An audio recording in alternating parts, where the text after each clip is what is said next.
Assalamualaikum warahmatullahi wabarakatuh. Tepangkeun Nabi Abdi Rek Arafana Klaisya ti kelas 10 IPS 1 bade ngawawancara Rehna tentang corona. Saha wae anu resiko infeksi COVID-19 teh? Jalma anu cicing atau napi ngarambat di daerah anu virus COVID-19 beredar, kemungkinan besar katepaan. Terus naon wae gejala COVID teh? Gejala umumna berupa meriang, batuk kering, jeung sesak napas. Kumaha ngabedakeun nyeri tina infeksi corona jeung influenza? Jalma anu kainfeksi COVID sareng influenza bakal ngalaman gejala anu sami tina infeksi saluran pernapasan. Kunaon virus corona begitu serius?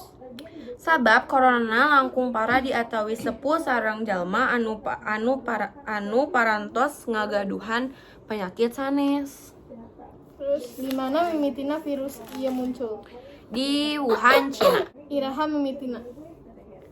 Tanggal 17 November 2019. Oke, hatur nuhun sakitu wae ti Abi. Hatur nuhun. Assalamualaikum warahmatullahi wabarakatuh.